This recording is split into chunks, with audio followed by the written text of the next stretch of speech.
Sorry for taking so long, but I promise that it was well worth the wait. While I was digging through all my stuff, I was trying to figure out what would be the best story to start out with. That's why it took me so long, you see. But I finally found something. I have chosen the tale of Arthur Morgan to start out with. Interestingly enough, this story actually acts as a prequel to the very popular Red Dead Redemption, which is something that we will cover at a later date. We don't want to skip ahead now, do we? No, this is a beautiful story that deserves to be told right. Oh, before I begin, let me be clear. This story was written with a mature audience in mind. Though I will attempt to censor certain unpleasant details, I will not compromise the story's integrity. With that being said, discretion is advised. Now with the warning out of the way, gather around the Dusty Hearth, everyone. Make yourselves comfortable and let us begin with the story of Red Dead Redemption 2.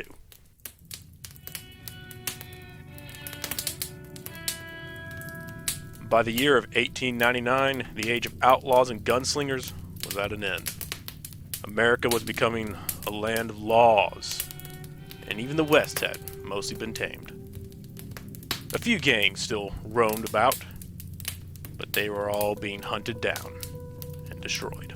Lost in a terrible snowstorm, a caravan of outlaws known as the Vanderlyn Gang followed an old mountain trail. For 3 days, they have been on the run from Pinkertons. Men, women, and even a little boy was viciously attacked and pursued by bloodthirsty government men. Former man of the cloth, Reverend Swanson, walked up to his leader, Dutch Vanderlyn. Swanson yelled out over the snowstorm that Davy was dying and that they will have to stop someplace. Jose Matthews, who was sitting next to Dutch, agreed. If they continue to weather the storm for much longer, they will all be dead. One of the scouts that Dutch sent ahead of the group had returned. It was Arthur. He found an abandoned mining town.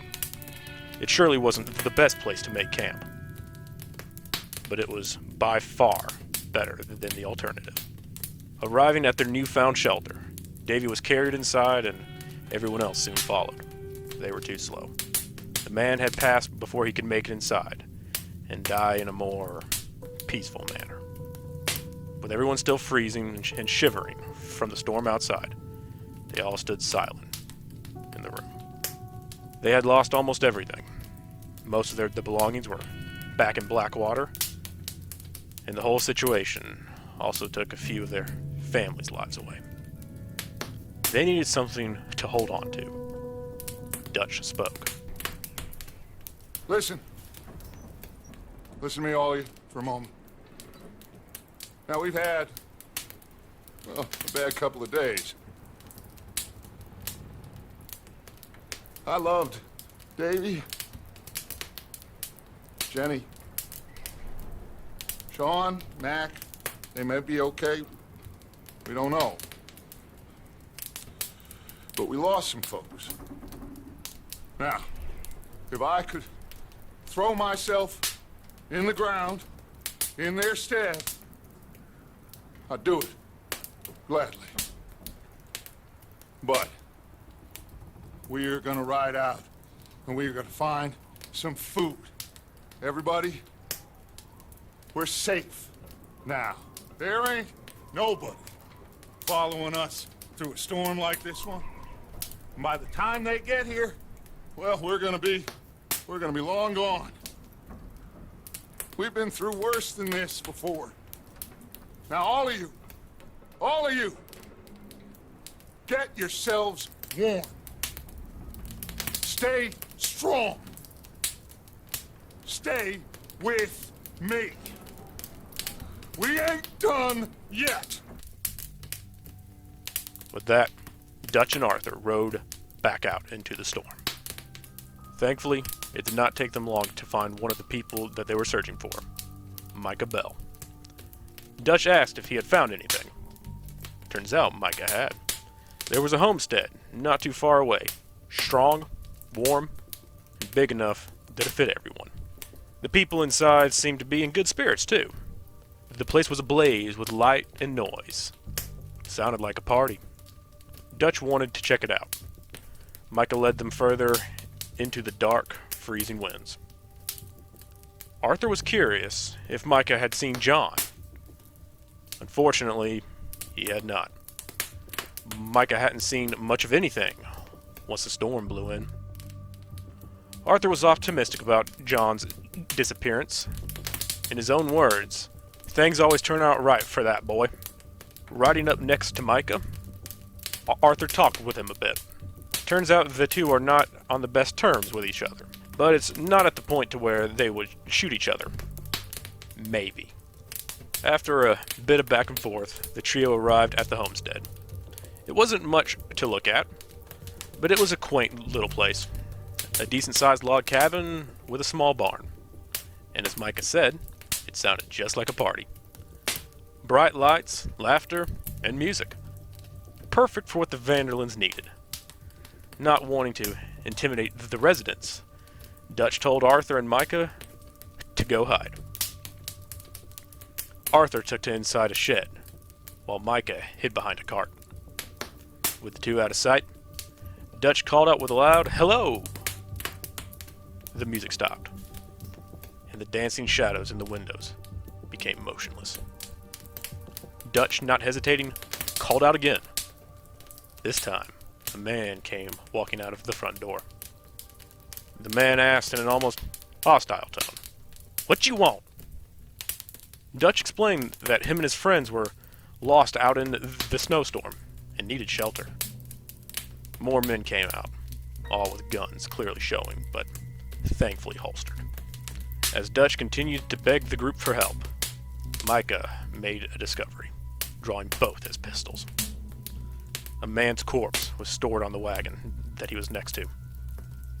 These people were not the original residents. Arthur, staying cool-headed, kept his eyes on Dutch. "Hey, I don't believe it. Come here, partner. Come here." The man barked at Dutch. Dutch slowly took a few steps forward.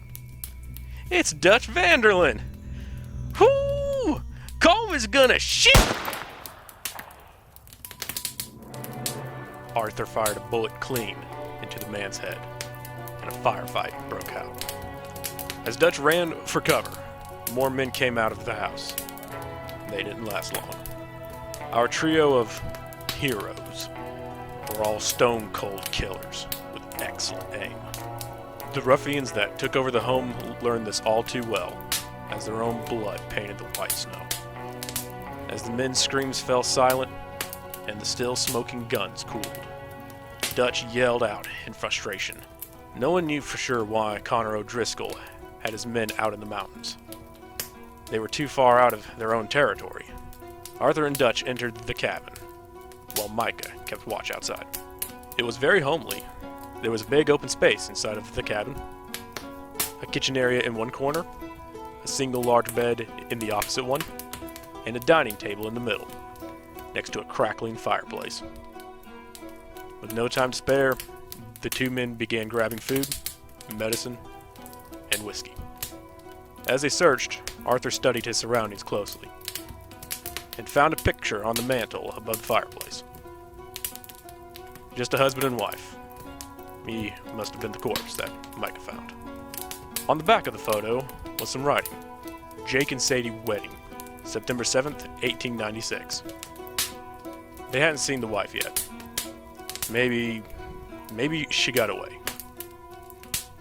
But with the terrible storm outside, probably not far. Those O'Driscolls are some real pieces of work. Freezing to death is a mercy compared to what they would have done to her. With the cabin worked over, the two walked outside and Micah went in to grab what they missed. Dutch started seeing to the horses and sent Arthur to go check the barn. Besides having a spooked horse inside, the barn was quiet. Just in case, Arthur drew his pistol and opened the barn door.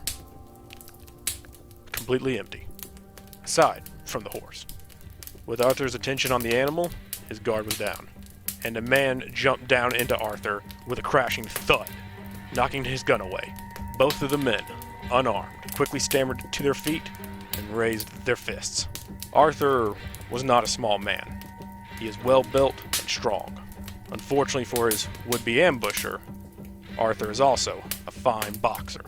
Hearing the commotion, Dutch ran over to the barn to make sure that Arthur was okay.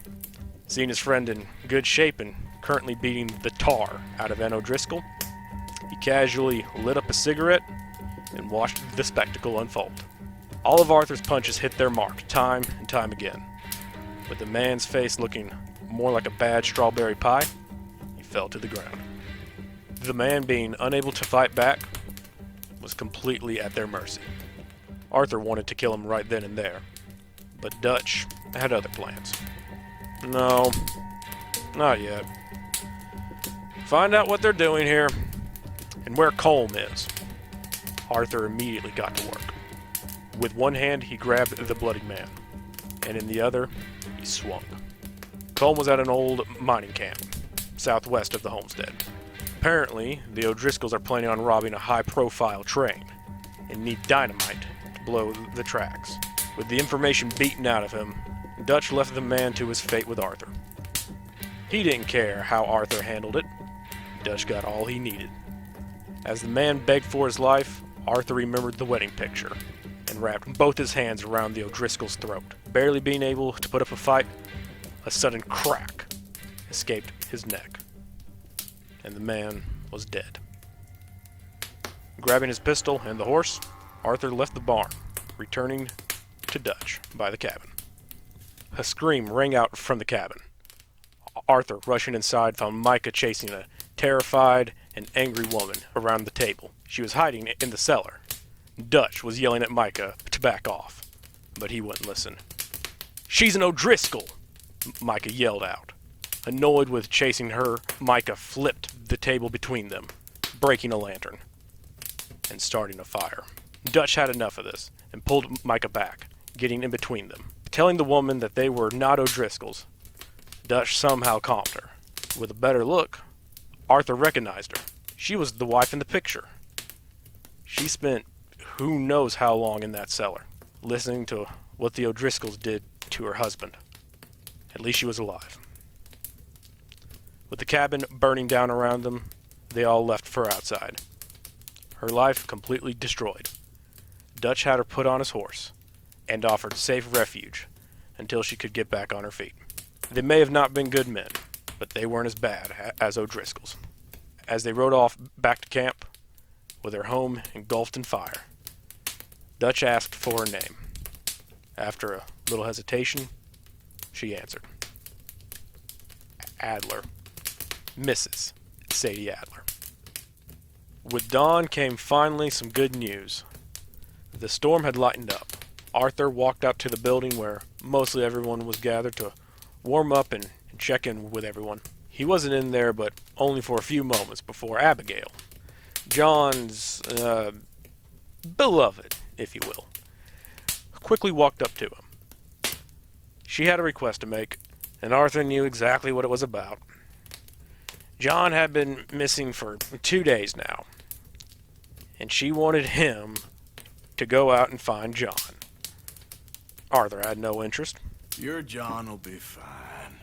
I mean, he may be as dumb as rocks and as dull as rusted iron, but that ain't changing because he got caught in some snowstorm.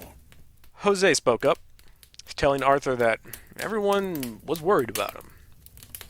Arthur still had his reservations, though. Javier got up and handed him a sawed-off shotgun, saying, "I know if the situation were reversed, he'd look for me."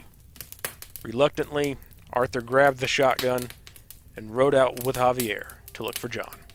Last Javier had heard, John was scouting up the river, so that's where they would start searching. Arthur, not entirely trusting John, said that he probably kept riding north and never looked back. Apparently, it wouldn't have been the first time, but Javier was still hopeful. After searching for a bit, Javier noticed some smoke off in the distance. Seems like someone made camp in the area. Riding up to it, the site was completely abandoned. Not a soul to be found. Of course, with the wood still smoldering, it was left recently. Only a few hours at the most, and there were horse tracks leading further up the mountain. With a clear trail to follow, the two continued their search. As they were riding, Arthur had a question scratching at his head. Back at their previous base of operations, Blackwater, the incident that began this whole mess occurred. He asked, "So, you were there, Javier. What really happened on that boat?" Javier told Arthur that they had all their money, and everything was going fine. But then they were ambushed. Pinkertons were everywhere around them. Javier described it as raining bullets. Also, Dutch had killed a girl in the chaos, in a bad way.